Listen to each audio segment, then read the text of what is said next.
All right. Good afternoon, everyone out there in Loudoun County. My name is Tony Howard. I'm the president of the Loudoun Chamber of Commerce. I want to welcome you all to another edition of the Loudoun Chamber's Open for Business webinar series. For those who don't know, and in fact, I'm going to go ahead and do a little fancy screen sharing here in this Zoom webinar. I wanted to make certain that everyone who's tuned in today, whether you tuned in through the Zoom channel or you've tuned in through our Facebook Live feed, whether it's live, you come back and look at it later. You should know about a couple things. First of all, Loudoun County is going to get back to business. We're going to enter phase one, as the governor has described it, this Friday. We hope that we continue to do the right thing as a community and as a business community in Loudoun County to halt the spread of this terrible coronavirus and get us to phase two, phase three, and whatever the new normal is as quickly and as safely as possible. And to do so, you all need a plan. Every single business, every single nonprofit, every single organization in Loudoun County needs a plan. Doesn't matter if it's on one page, half a page, or 10 pages, whatever's right for you. A unique plan based on your own unique set of circumstances, your employees, your customers, your vendors. Create that strategy, create that plan for reopening and reopening safely. And if you're kind of struggling to figure out where to start, we created this toolkit. And you can see we've broken it down into 4 different categories. And we have a little bit more detail on some of the internal pages. Last week, we had a great conversation with Tom Dunlap from Dunlap, Bennett, and Ludwig, focused on how to protect your organization from a legal and financial liability perspective. We will have a conversation next week with the good folks from Infinity Road Human Resources, or HR, on how to protect your employees. Later on, we'll have a great conversation about how do you communicate all the great work that you're doing to keep everyone safe.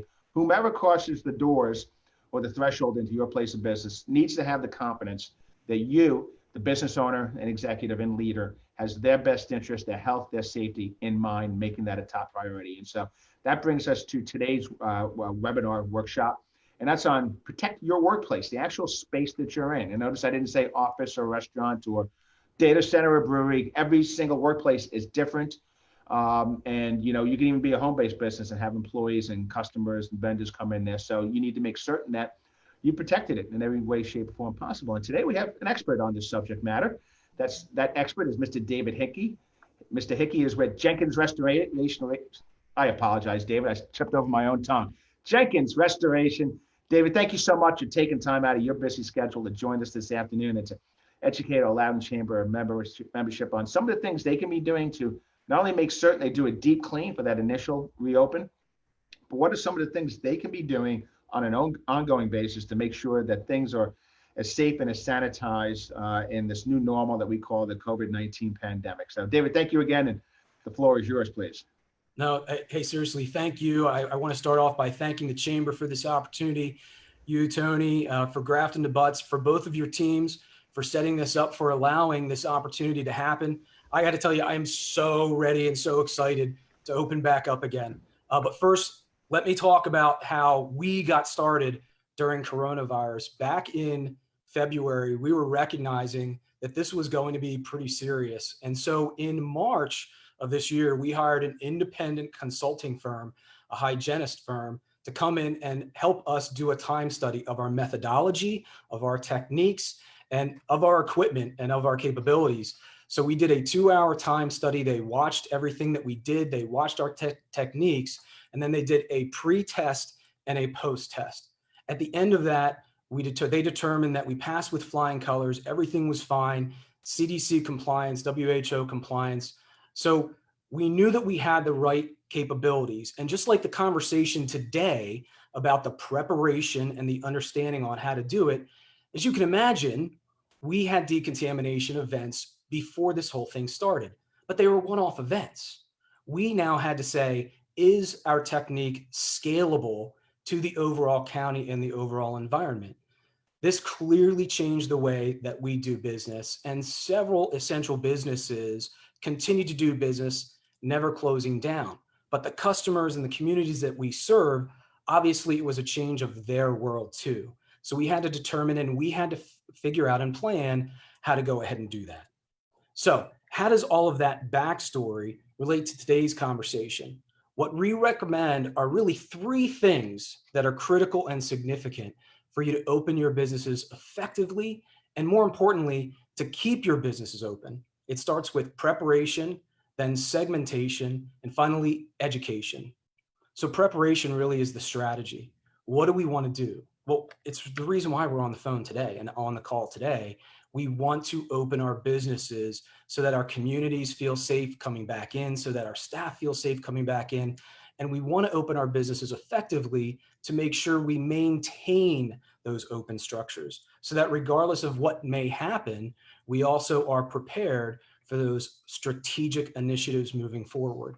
So really the strategy maintains itself. So then we get to, well, what are the tactics? What we have found during our experiences with our customers, both the ones that we're actively serving and the ones that we've been consulting with, is segmentation is key. Now, if you think about it, that's really what we've already been doing. We've been segmenting ourselves in our homes more often than not. But how do you segment your populations when you come back to the office? So we started coming up with a case-by-case scenario on what your business is and then what segmentation protocols you should take. So you should consider this, again, as Tony said, it depends on your business. We're not going to get into the micro today. We're really going to get into the macro of the 3 different key characteristics of segmentation. So if you think about it, the first way is think about doing what you're probably already doing just back in the office, and that's dividing your office into teams. Say team A comes in during week 1 and 3 of the month. Team B comes in during week 2 and 4 of the month. There, in that case, would be your team segmentation. Now, what does this really help you do? If someone does come down with coronavirus on team A, then you know through those protocols that you should probably inform the rest of your team to self-quarantine and go get tested. It really takes down the overall exposure and it allows you to properly prepare and continue functioning as a business. Another way to consider segmentation is to contain employees within designated sections of the office or the building. For example, a very large construction company that we've been consulting with since the beginning of this epidemic and that we've actually done business for since the beginning of this epidemic, they have 20 different locations across Northern Virginia. And they said, look, we have people coming in and out. We have people going from site A to B. What are we supposed to do when someone has coronavirus? And now we might have to decontaminate acres and acres of structure. So what we did in that case is we consulted with them on how to then structure, if you have team A, have them only on site 1. And even on site 1, they might have a 6-story building. So maybe that team A only goes on floors 1 and 2 of that building. Strategize it, figure it out, and then contain it and control the environment. At the end of the day, we can only control what we can control, but the more you can control your environment, the more sustainable your business will be when it opens. So that's essentially what they've tried to do on certain cases. Now, there have been cases where we've had to go in and contaminate an entire building. That happens, and we're more than happy to do that. So again, segmentation. Still another way to segment your office or your building is to designate certain pathways of traffic flow so that employees, so that customers limit what you're doing is you're limiting the amount of capabilities that they have for exposure to other employees and other parts of the building. So limiting that space. For an example, there was recently a gym that was preparing to reopen. What they did to limit the traffic flow and limit the overall exposure is they started selling actually 50% of their equipment. Therefore, clients could come in, still attend the classes, still do what they needed to do, but they were socially distancing while they're planning to socially distance while they come back to the gym. I thought that was really creative. Now, not everybody's going to want to sell equipment, or not everybody's going to want to store half of their desks and half of their furniture from the office in a storage facility. So let's think about what other capabilities can happen.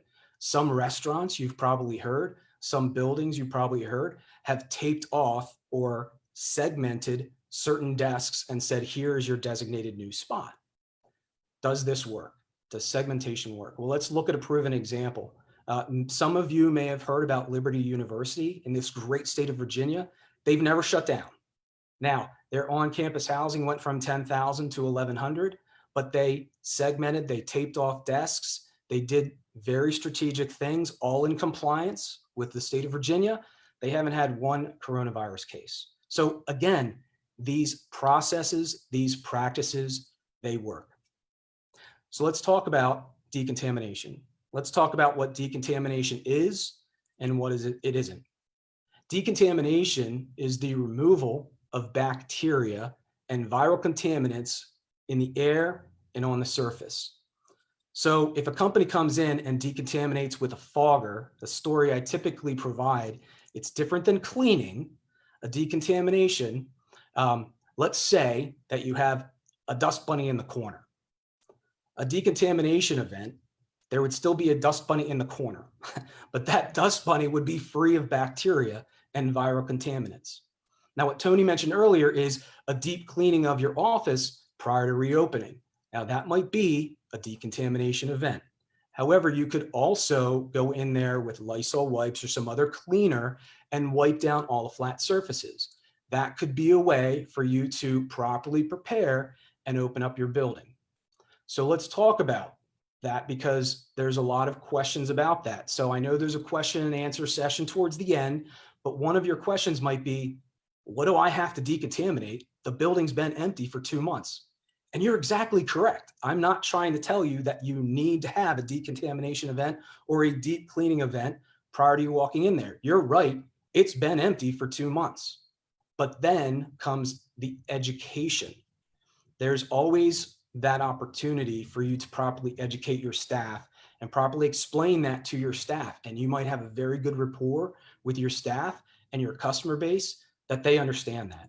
However, we've already consulted with this on several businesses who have reached out to us on this very same topic. They have clients who are saying to them, is it safe to come back in? Did you decontaminate your building? So there's the perception and then there's the reality. And people's perception sometimes becomes the reality that we all have to live with. So if you are someone who says, you know what, I'm just going to decontaminate my building just to make sure my clients feel especially safe and especially protected, then do that if that is something that you feel you need to do. I'm telling you right now, it would not be a requirement because your building has been empty for 2 months. But if you want to consult with someone, if you want to find out more, again, education is key. So let's talk now about how to continue the operation of your business. Some things that you may consider doing as you open your business might be to put sanitation stations around the entrance or around key parts of your building where there is constant traffic flow. A sanitation station isn't anything more than just have a large bottle of these near the entrance of your building, have a large bottle of those near the restrooms, have a large bottle of those at the reception desk, wherever it is, then you call that your sanitation station. Another opportunity that you might want to do is purchase an infrared thermometer. They're readily available online. Someone walks into the building, you take their temperature. Now, here's where I'm pleading with you to take my advice. Again, this goes back to communication and education. Empower your clients and your staff with certain talk paths or certain things to say that will go so far for you for protecting and sustaining and opening your business. And let me explain why. Imagine a client coming in and you pointing an infrared thermometer at their head. I can see that to be a little off-putting. However, if you say to them before they come in, or if you put out a post, or you tell clients through a phone call, or whatever it might be, a sign on the door, our safety and your safety is extremely important. What we are going to do is we are going to take everyone's temperature as they walk in the door. It's nothing against you. We just want to make sure everybody's safe. That goes so long for you. And I can explain, is this provable? Just like the Liberty University and the segmentation, right? We started having that conversation with our clients. We walk in and out of houses every day, in and out of buildings and businesses every single day. We started wearing masks and gloves at the beginning of March because we wanted to make sure our clients felt that level of comfort. But what we clearly started doing as soon as we got on the phone with people is say, we want to make sure that we're protecting you. We want to make sure we're protecting our families, and we want to make sure we're protecting the next customer. Please understand that when you see us in masks and gloves, it's because we want to make sure we are doing that and we are serving our community very well. I can't tell you how many calls I personally received from people I didn't know because my team had that conversation. As a matter of fact, there was one call who said that the next person that did the consultation came in without masks and gloves, and it was very off-putting. So it had nothing to do with anything other than us providing the client, empowering the client with information before they came into that situation. So again, education, it's just so vitally important. So then it's, you've opened your office, you've done your segmentation, you've maybe consulted with somebody. What happens now? How do we sustain that environment? Have a plan ready. Have that consultation now. What we've done with our partnerships is we've created service level agreements. One partnership is with a 24-hour, 24/7, very well known, I won't give the name, but it's a gas station that's also a store, right? They cannot shut down. But if they have someone that comes in, we've already done 4 events at their location, they call us, the service level agreement is within 2 hours we're there, we do the decontamination, and within 2 hours we're out and they're open again. With the construction company that I named earlier, they have a 24-hour service level agreement with us. Again, certain businesses cannot afford to shut down. So have that conversation, be planful, be thoughtful enough to have that plan, and do your investigation, do your homework. There are several companies out there. Talk to them. What have you done? How do you know that your techniques work? Did you have somebody do the research and study with you? Is it CDC and WHO guidelines? All those things, they're completely acceptable questions to ask. So you can do that ask before you open on the front end, and then also make that part of the consultation after you open. Those are the best things I can tell you to do as far as the strategic, as far as the tactical, and as far as the education are concerned. All right, David, thank you very much. That was great stuff. I really do appreciate that. And I think you hit a lot of great information there. If you have any questions, if you happen to be on the Zoom channel, you can use the chat function to submit a question to David. If there's one for any of the folks that are watching on the Chamber's Facebook page, you can submit that via comment to there. And I guess I'll kind of get the ball rolling if you don't mind. I've had a couple of folks pitch me on not only using here at the Chamber offices, but also promoting to Chamber members different disinfecting services. And so I have a question for you. One of the things that I've contemplated, and I've actually employed this at my home, but the first thought was, okay, you sanitize, you disinfect it, the place is clean. But as soon as one person walks in with that virus, it's all lost. Are there any services that are out there that can ensure that the surfaces of your office, the tables, the chairs, the desks, can remain resistant to a virus like the coronavirus?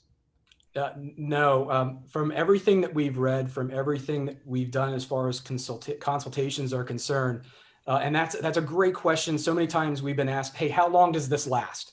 Right? I mean, really, how long does this last? And unfortunately, what we've said is when the next contaminated person comes in, that's how long it lasts. So again, that's why we've done the multiple site visits. It's been sometimes the same location. Sometimes we've done preventative just on a weekly basis, the decontamination. And there have been times where it's only been a 2-week gap between the first on-site COVID positive case and the second. And so we've had to go back there again and decontaminate again. Very good.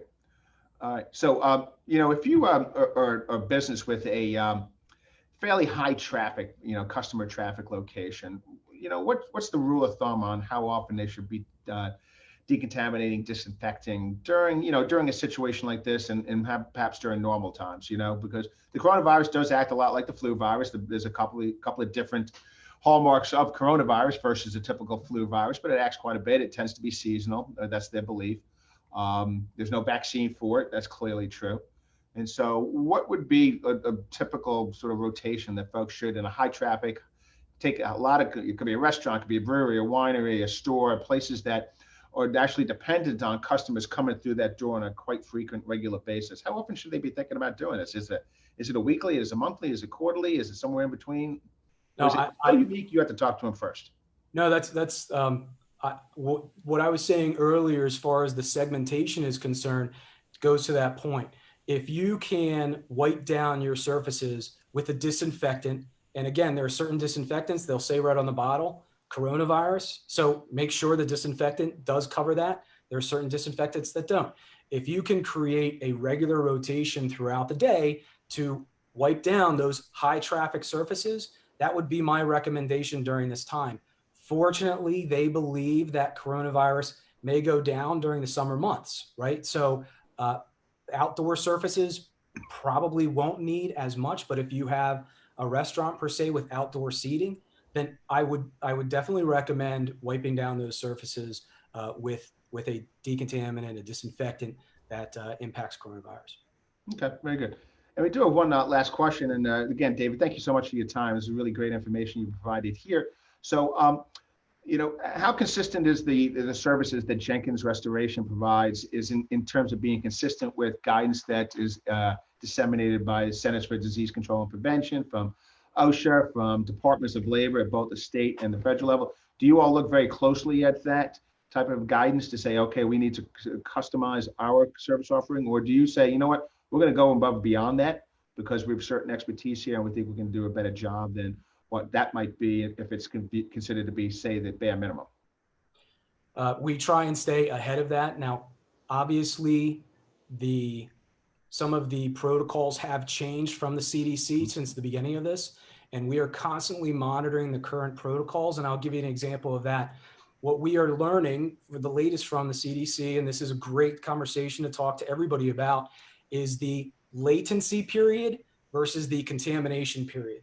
So you all here, and this is really good for you to understand for your staff or for people to come in. We've had to use this ourselves. We just had a consultation last night for a decontamination event.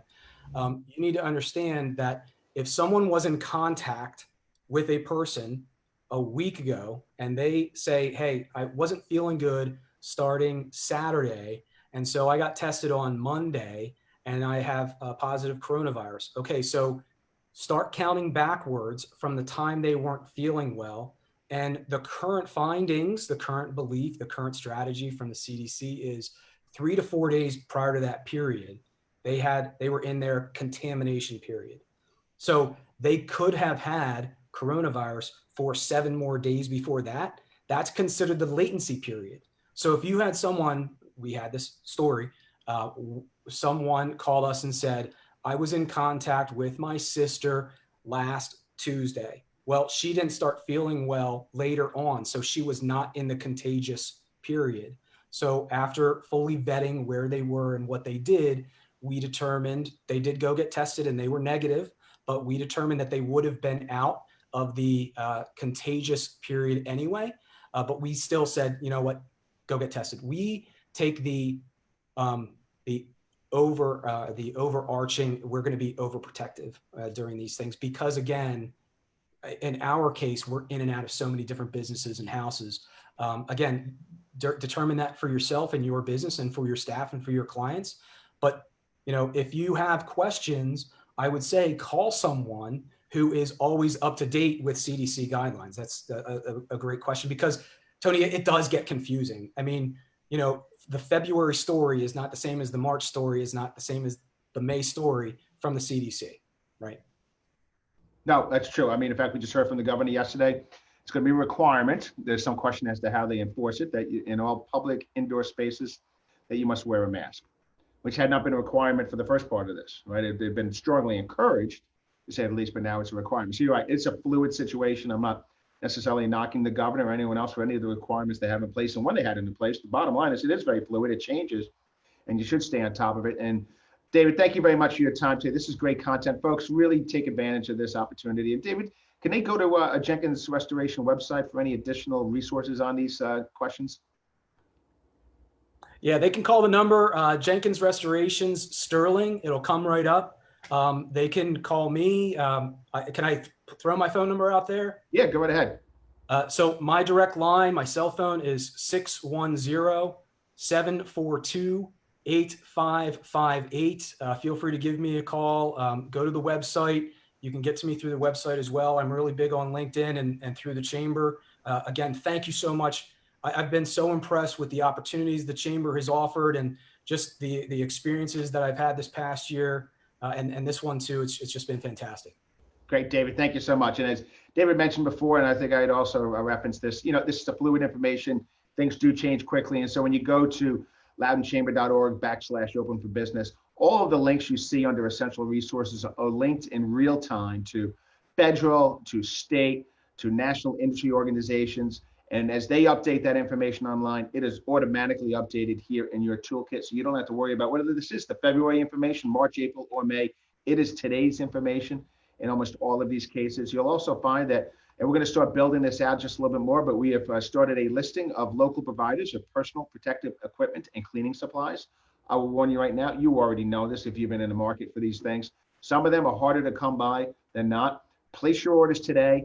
Some of the orders that we've been receiving here at the chamber have been placed, in some cases, a couple of days, weeks, and in some cases, even a month or two ago. The chamber has its own plan. You'll find that down here at the bottom. So if you're looking for a template, I spent quite a few weeks working on this plan before we introduced it to the chamber staff, to the board, and to our members, and included it as part of our toolkit. So we thought through all of these and continue to almost every single day. We're thinking when we begin to welcome chamber members back in for events, for committee meetings, for lead share groups, for other activities, we want to make certain that your health and your safety, and by extension, that of your family and other loved ones and colleagues, that is our top priority. It's really our only priority at this point in time. So again, I want to go ahead and say thank you again to David Hickey. Thank you all for taking time to join us for this week's webinar. I hope that you're able to join us next week for one that's focused on your employees, HR policies in the COVID-19 era, presented by Marie Working from Infinity Road HR. Your talent in your workforce is amongst your most important assets. Make sure they're protected as you create a plan to reopen and fully open your place of business. Thanks for joining us this afternoon. I look forward to seeing you around very soon.